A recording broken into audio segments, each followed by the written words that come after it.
Hello and welcome back to CodyCrafted. If you are a kid from the 90s, you know only Arnold drove hammers. But today our customer David has got an awesome hammer. Let's check it out. All right, so Ivan has been working his butt off on this thing. We had a really good platform to start with. This thing is a 2017. It's got a 4L80, so it does have overdrive. It is a 6.5 Detroit turbo diesel. That is correct. It is not a Duramax. It is not a 6.2, it is the 6.5, but that is cool. Customer brought it to us originally. It was still desert tan with dust from Saudi still on it or somewhere. This is a surplus vehicle, and it's been a really cool labor of love for us. He switched over to standard wheels and 38-inch trail grappler Nittos. Up top, it already had the rigid light bar and some of these other cameras and whatnot, but it had this really ugly angle iron and expanded metal thing that held all that. So David's original concept was to add the rack for the rooftop tent. Nobody makes a rack this big, at least not a good one. Like, you could probably find something funky. But shout out to the guys at CB Adventure Supply for the referral.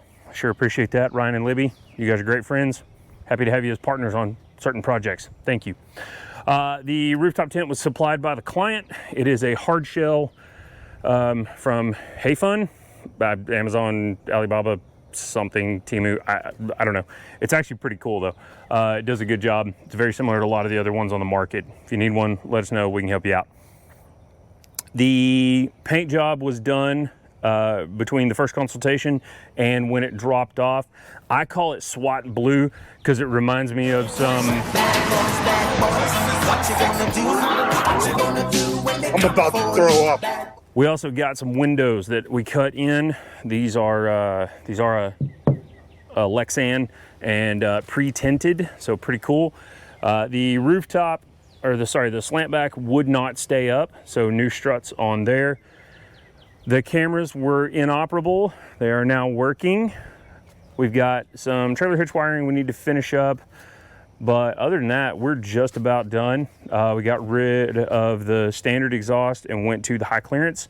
And in the exhaust stream itself, there's actually an oversized turbo. I've got some, see if I can throw some pictures in there of that. So we put a big turbo, tune the fuel, and crank the boost. This thing makes 12-ish.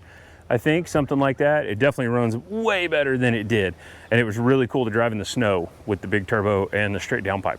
That was fun, back when we had the snowstorm. The majority of the work happened, well, everywhere, really.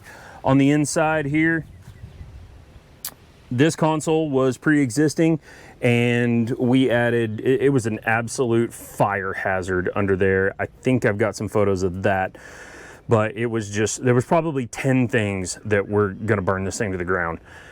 We installed the Rugged Radio's intercom system, and that has 4 headsets so that you can actually hear yourself think and your music. It's tied into Bluetooth on your phone.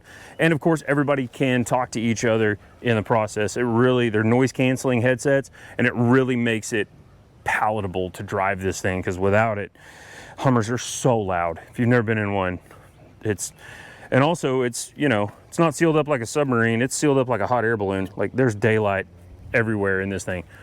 But what its job is going overlanding, going hunting, and looking freaking amazing, let me tell you. Let's talk about this rack. This is custom built by us, TIG welded by our man Ricky. This is 1 3/4 DOM 120 wall roll cage tubing.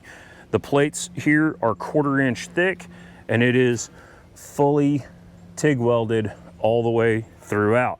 There's bracing up underneath. It's kind of hard to see. Maybe you guys can tell that, probably not. And it is designed for this tent and for this unit. Bolts into these locations here on the roof, and we didn't have to add any additional for that, any reinforcement for that, because this isn't up armored, so it's got the big heavy roof on it already. The plates here, these are 18 gauge. They are cold roll steel, and we put those in the bead roller and gave them that NATO gas can effect.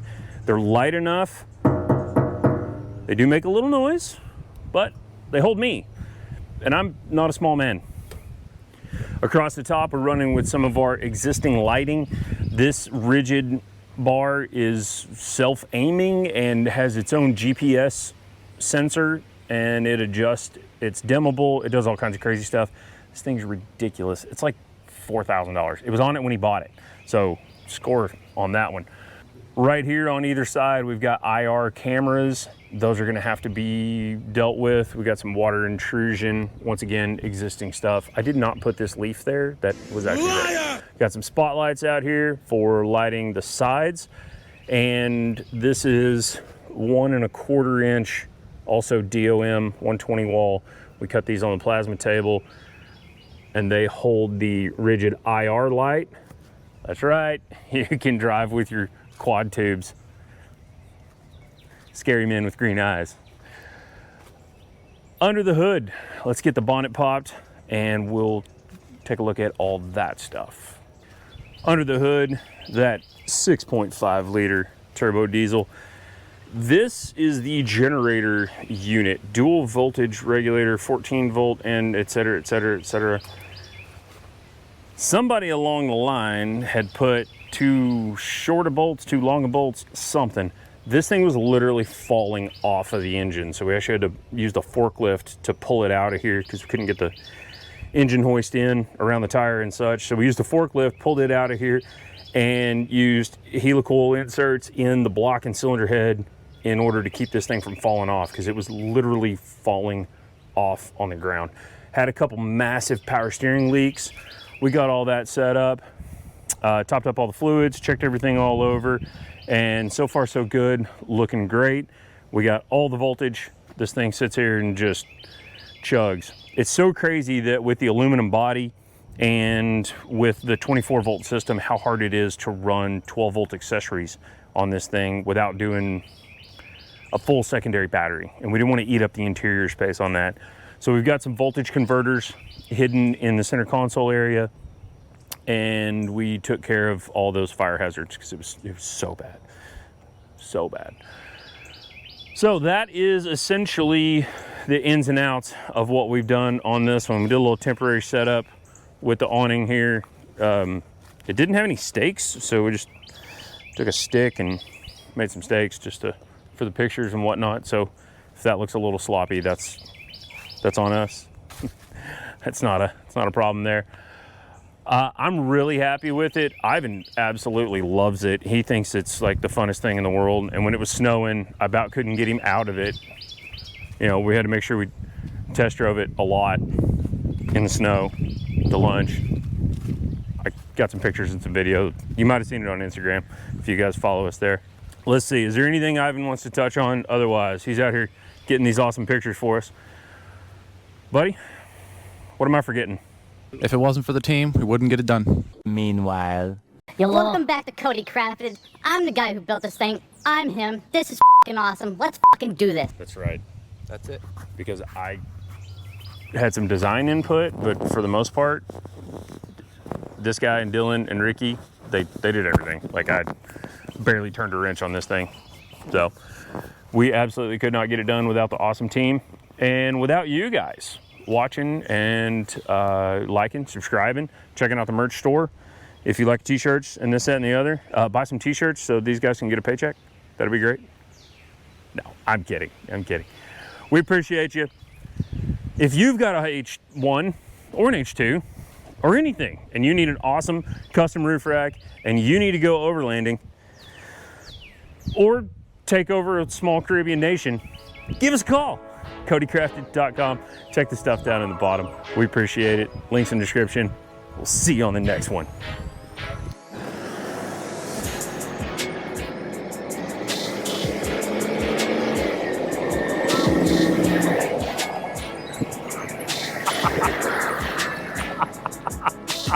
Actually, it rides really good. Makes me want to go over to the golf course, jump some greens. We'll call it an H4.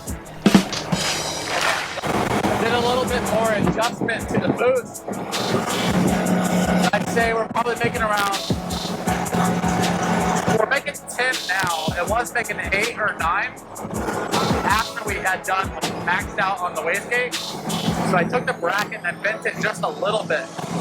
And now it casually sits around 10. Like actually full in it, it's at 10.